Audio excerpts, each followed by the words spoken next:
ሰላም ሰላም የእግዚአብሔር ቅዱሳን እንዴት ናችሁ? የእግዚአብሔር ሰው ሄኖክ እባላለሁ። ዛሬ በዚህ ቪዲዮ ላይ ባለፈው ለጠየቃችሁኝ በተለይ በውስጥ መስመር ለጠየቃችሁኝ ጥያቄ መልስ ለመስጠት ነው በዚህ ቪዲዮ የተገኘሁት። ስለዚህ ሁላችሁም በዚህ መልእክት ለጠየቃችሁኝ ጥያቄ መልስ እንደምታገኙና እግዚአብሔር እንደሚረዳችሁ እኔንም እንደሚረዳኝ አምናለሁ። ስለዚህ ቀጥታ ወደ መልእክቴ ወደ ሀሳቡ እንግባና ሁላችሁም ከዚህ ቪዲዮ እንደምትጠቀሙ እና የተሻለ የጸሎት ህይወት የተሻለ ደግሞ በመንፈስ መጸለይ እንደምችሉ አምናለሁ ከዚህ መልእክት በኋላ። ስለዚህ ዛሬ እንዴት በመንፈስ መጸለይ ይቻላል?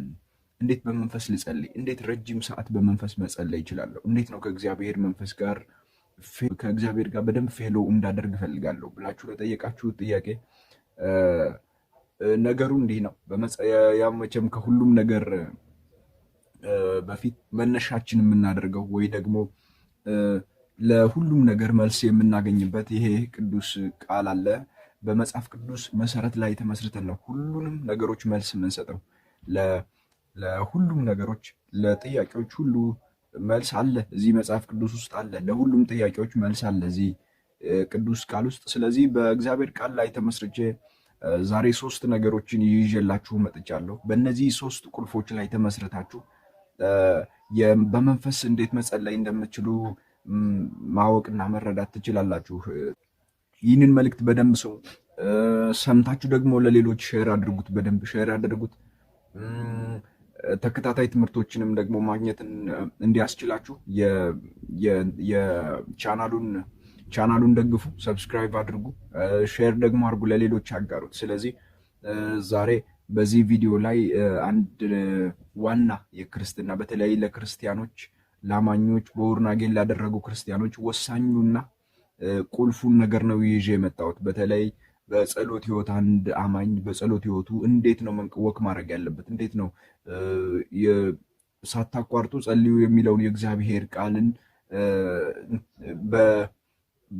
በሱ ቃል ላይ በተመሰረተ መልኩ ሳታቋርጡ ጸልዩ እንዳለ የእግዚአብሔር ቃል በሱ ቃል ላይ ተመስርቶ አማኝ እንዴት ነው መቀጠል የሚችለው፣ ህይወቱ እንዴት ነው ጠንካራ የሆነ ክርስትና ጠንካራ የሆነ የጸሎት ህይወት ሊኖረው እንዴት ይችላል የሚለውን ዛሬ እናያለን ማለት ነው። ስለዚህ የመጀመሪያውን እንይ እስኪ። ከእግዚአብሔር ቃል የመጀመሪያውን ሐሳብ እንይ። እንዴት ነው አንድ አማኝ የጸሎት ህይወቱ የተገነባና ከእግዚአብሔር ጋር ያለው ኢንትራክሽን ፌሎውሺፕ ጠንካራ የሚሆነው እንዴት ነው የሚለውን እንመልከት እና አንድ የእግዚአብሔር ቃል እናነብና በዛ ላይ ተመስርተን አንደኛውን ቁልፍ ነግራችኋለሁ። የመጀመሪያውና ዋናው እስኪ ሁላችሁም የኢያሱ መጽሐፍን ምዕራፍ 1 ከቁጥር 8 ጀምሮ አነበዋለሁ። ምዕራፍ 1 ከቁጥር 8 ይሄ ለአማኞች ትልቁ ቁልፍ ነው። ትልቁ ዋና ሐሳብ ነው። ክርስቲያኖቹ ሊንቀሳቀሱበት የሚገባው የየዕለት እንቅስቃሴ መሆን አለበት። በዚህ የእግዚአብሔር ቃል ላይ ተመስርቼ አሁን ስናገር ይሄ ቃል አሁን የምነግራችሁ ማነብላችሁ ቃል የእናንተን ህይወት ኮምፕሊትሊ ይቀይረዋል። ሁላችሁም ይህንን ቃል በደንብ አድርጋችሁ ስሙት፣ በደንብ ትኩረት አድርጋችሁ እሰቡት። ቀንም ሌሊትም በደንብ አድርጋችሁ እንትን በሉት፣ አውጠንጥኑት፣ አውርዱት፣ በደንብ አድርጋችሁ እሰቡት። ይህ ቃል በሰዎች ላይ ሲሰራ ይቻለሁ፣ በደንብ ሲሰራ ይቻለሁ። ስለዚህ ቃሉን ላንብብላችሁና ከዛ በኋላ ደግሞ አንደኛውን መርህ ከነገርኳችሁ በኋላ ቀጣይ ሁለቶችን ቁልፎች ደግሞ ነግራችኋለሁ። መጽሐፈ ኢያሱ ምዕራፍ 1 ከቁጥር 8 ልጀምርና ላንብበው። እንዲህ ይላል፣ ይህ የሕግ መጽሐፍ ከአፍህ አይለይ፣ በውስጡ የተጻፈውን ሁሉ በጥንቃቄ እንድትፈጽመውም ቀንም ሆነ ሌሊት ከሐሳብህ አትለየው ይላል። ይህን ካደረግክ ያሰብከው ይቃናልሃል፣ ይሳካልሃልም፣ በምትሄድበትም ሁሉ እግዚአብሔር አምላክ ካንተ ጋር ነውና ነው የሚለው። ስለዚህ የመጀመሪያው ነገር ምንድን ነው? ትልቁ ቁልፍ የምትሉኝ ከሆነ በመንፈስ ለመጸለይ ሁሌም በመንፈስ ወክ ለማድረግ የመጀመሪያው ትልቁ ቁልፉ ማሰብ ነው። የእግዚአብሔር ቃልን ማሰብ በቀንና በሌሊት አስበው። በቀንና በሌሊት አስበው። በቀንና በሌሊት አስበው።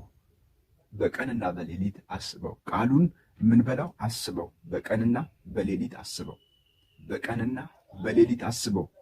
የእግዚአብሔርን ቃል ማሰብ ማታ ለምናደርገው በመንፈስ መጸለይ ወይ ደግሞ ማታ ላይ በሚኖረን የጸሎት ጊዜ በቀላሉ በመንፈስ ለመሆን ይረዳናል። ምን ስናደርግ? ቃሉን ስናስብ። ቃሉን ማሰብ አለብን ማለት ነው። ቃሉ መታሰብ አለበት። ቃሉ መንሰላሰል አለበት። ቃሉ በውስጣችን ሊወጣና ሊወርድ ይገባዋል።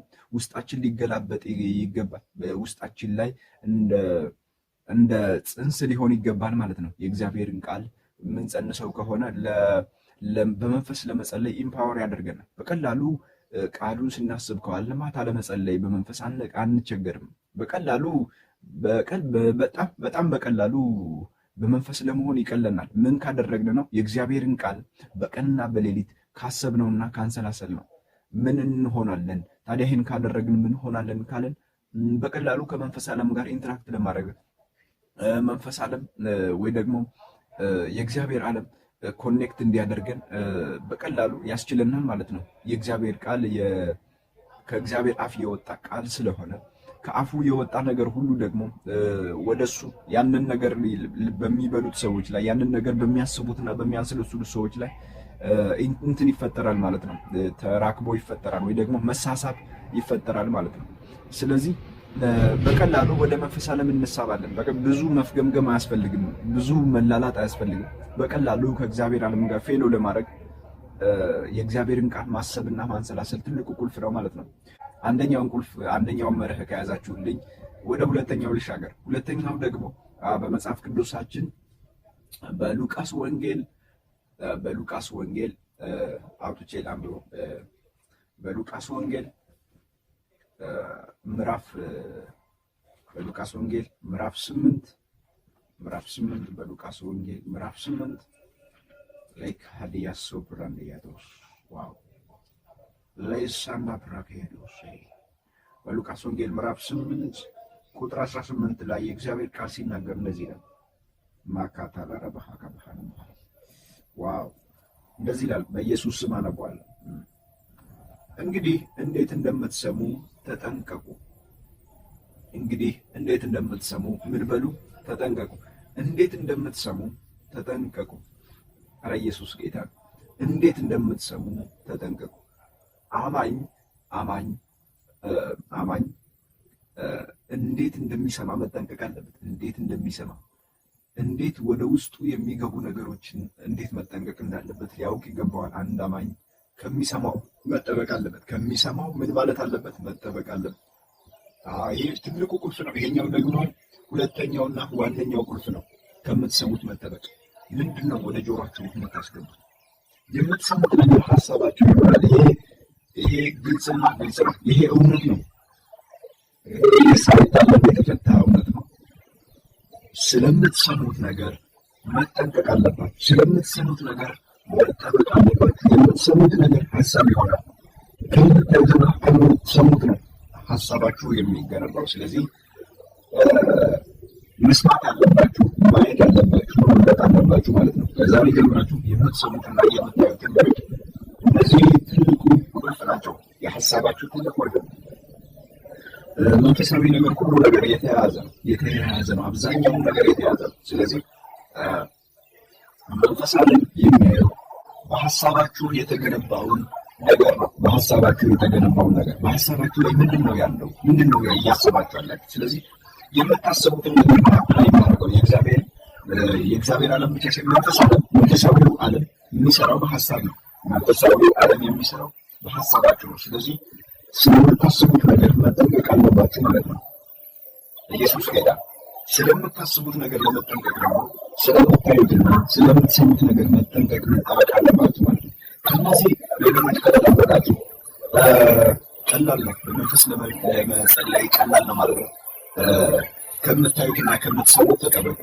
ከምታዩትና ከምትሰሙት ነገር ተጠበቁ። በዓይናችሁ የሚገባ መልእክት አለ። በጆሮአችሁ ከምትሰሙት የሚገባ መልእክት አለ። እስኪ ብዙ ጊዜ መዝሙር የሚሰማ ሰው ብታይ ልዘምር ነው የሚለው። ብዙ ጊዜ መዝሙር የሚሰማ በተከታታይ 21 ቀናት ለተከታታይ ሌክቸር እስቲ እግዚአብሔር ቃል ብቻ ደግሞ ሲያነብና የሆነ ሰው ብታይ እሱም ስለ እግዚአብሔር ቃል ቃል ሲታሪ ታላችሁ ቃል ሲራራ ሲታገኙት ስለዚህ ቃል የሚሰማው እንዲህ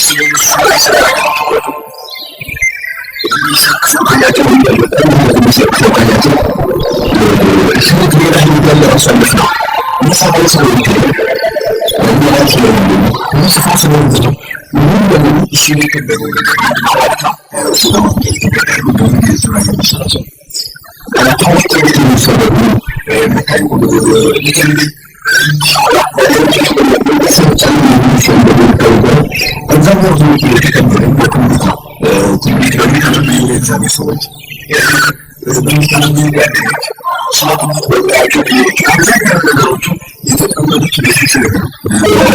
ፕሮፌሲ ስለሆነ ልጁ በተቀበሉበት ነገር ይሸለማል ማለት ነው። ስለዚህ እዚህ ያገራችሁ ወደ ውስጥ ማንነታቸው ይገባል። ይህን ስለለየት መቻል አለባችሁ። ሰዎች ወደ ውስጥ የሚገቡ ነገሮች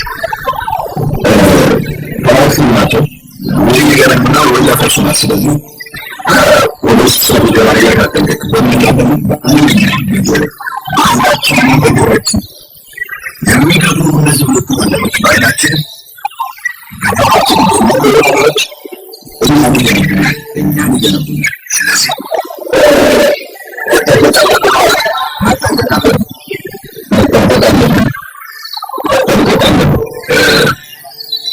የመጀመሪያው ስለምታስቡት ነገር ዋናው ስለምታስቡት ነገር ስለምታስቡት ነገር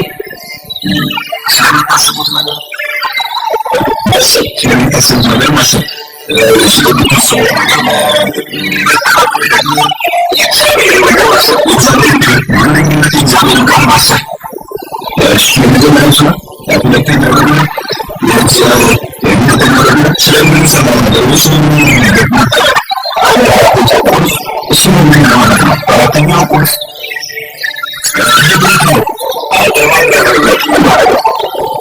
እነማን ናቸው? ከኛ ጋር ስበት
የፈጠረውን እግዚአብሔር ይባላል። ከሚያምኑት ጋር ከሚያስቡት ጋር ከነዚህ ሰዎች ጋር እንደዚህ ነው እንዴ? ድፍረትን ለብሶ ጓደኛ ይስቃል። እናንተ ለምሳሌ የሚስላቸው እናንተ ሸት አድርጎ ይዞታችሁ